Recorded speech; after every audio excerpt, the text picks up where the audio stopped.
আমি যদি বড় হয়ে তুমি কি হতে চাও হাফসা বিনতে ওমর? আমি বড় হয়ে আর্মি অফিসার হতে চাই মা। তুমি কি হতে চাই ইউসা বিনতে ওমর? মা, আমি বড় হলে ডাক্তার হব, মানুষের সেবা করব এবং বিনা পয়সা গরিব অসহায় মানুষদের চিকিৎসা করব, ফ্রিতে ওষুধ দেব। আমার মনে হয় তা তুমি পারবে না মা, কারণ বড় হয়ে তোমার মনেও অর্থের লোভ আসবে, আর তখন তুমি মানুষের সেবার কথা ভুলে যাবে, গরিবদের অসহায়তার কথা মনে থাকবে না, অধিক অর্থ উপার্জনের জন্য বিনা কারণে বেশি বেশি টেস্ট লিখে দিবে, ঔষধ কোম্পানির লোকদের কাছ থেকে বিভিন্ন রকমের উপহার গ্রহণ করে নিম্নমানের ঔষধ লিখে দিবে। রোগীদের ভালো মন্দের কথা তোমার মনে থাকবে না। তাহলে আমি শিক্ষক হব মা, ভালো মানুষ তৈরি করার জন্য ছেলে মেয়েদের পড়াবো, একটুও ফাঁকি দেব না, তাদের শিক্ষিত করতে যা যা করা লাগে আমি করব। তাও হয়তো তুমি পারবে না সোনা, কারণ শিক্ষক হওয়ার পর তুমি তোমার দায়িত্বের কথা ভুলে যাবে, মানুষ গড়ার কথা ভুলে গিয়ে নিজের বিলাসী জীবন গড়ায় ব্যস্ত হয়ে পড়বে। ক্লাসে পড়ানোর থেকে তুমি কোচিংয়ে পড়ানোর দিকে বেশি মনোযোগ দেবে। তোমার কাছে না পড়লে তুমি পরীক্ষায় তাদের ভালো নম্বর দেবে না, ফলে ইচ্ছে না থাকলেও তারা তোমার কাছে পড়তে বাধ্য হবে। তাহলে আমি বড় ব্যবসায়ী হব, অনেক অর্থ উপার্জন করে গরিব অসহায়দের মাঝে অর্থ দান করব, রমজান মাসে সব পণ্যের দাম কমিয়ে দেব, গরিব মানুষদের মাঝে বিনা পয়সায় খাদ্য বিতরণের ব্যবস্থা করব। তাতেও তুমি অর্থলোলুপ অসাধু মানুষ হয়ে উঠবে। মানুষকে ঠকিয়ে, মিথ্যা বলে, পণ্যদ্রব্যে ভেজাল মিশিয়ে, অবৈধ জিনিসের ব্যবসা করে কেবল অর্থ চিন্তায় ব্যাকুল থাকবে। রোজার মাসে তুমি হয়তো বেশি মুনাফার লোভে অনেক দাম বাড়িয়ে দিবে, আর গরিব দুঃখীদের কথা ভুলেই যাবে। মা, আমার তাহলে কি হওয়া উচিত? একটু পরে বলবো, তার আগে তুমি কি কি হতে চাও সেগুলো বলো। আচ্ছা চলো, আমরা বাইরে গরুগুলোকে খাবার দিয়ে আসি। হাতছানি দিয়ে কাছে নিও, মমতার বন্ধনে আমায় বেঁধে সব তাহলে আমি উকিল হয়ে ন্যায় বিচারে সহযোগিতা করব। আমার ধারণা তখন তুমি তা ভুলে যাবে। তোমার ওকালতি পেশা কেবল টাকার নেশাতে পরিবর্তিত হবে।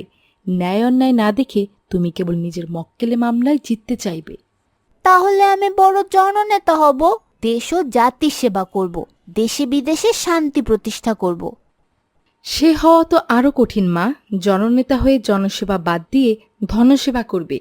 নিজের পদ ও গদি টিকিয়ে রাখার জন্য কত শত জাল জুৎসরি করবে, দুর্নীতি করবে, অত্যাচার করবে, অন্যায়ভাবে বিরোধীদের উপর রাজনীতির ক্ষমতা প্রয়োগ করবে। ক্ষমতার অহংকার তোমাকে অন্ধ করে ফেলবে।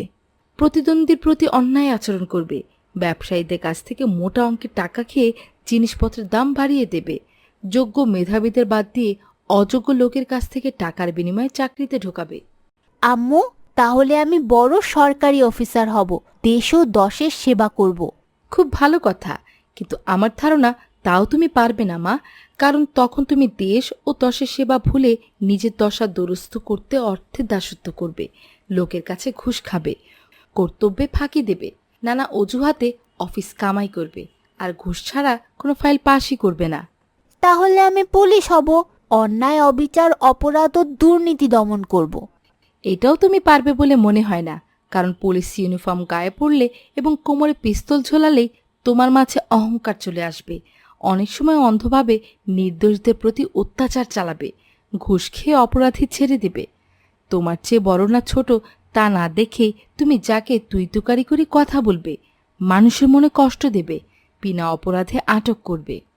সব ভুল ক্ষমা করে দিও। মা, তাহলে আমি হবটা কি? যাই বলছি তুমি তার বিপক্ষে অনেক কথা বলছো, তাহলে আমি কি কিছুই হতে পারবো না? অবশ্যই পারবে, তবে অন্য কিছু হওয়ার আগে তোমাকে মুমিন মুসলমান হতে হবে, মানুষের মতো মানুষ হতে হবে। কিন্তু আমরা তো মানুষ এবং অবশ্যই মুসলিম। নামের মুসলমান নয়, কাজের মুসলিম। সত্যিকারের মুসলিম যাকে বলে সেই মুসলিম।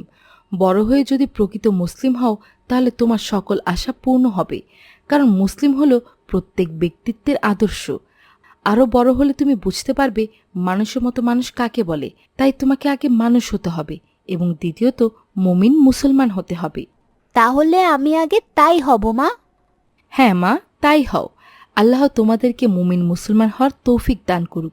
আল্লাহ তোমাদেরকে আমার জন্য চক্ষু শীতলতাকারী বানিয়ে দিন। আমিন।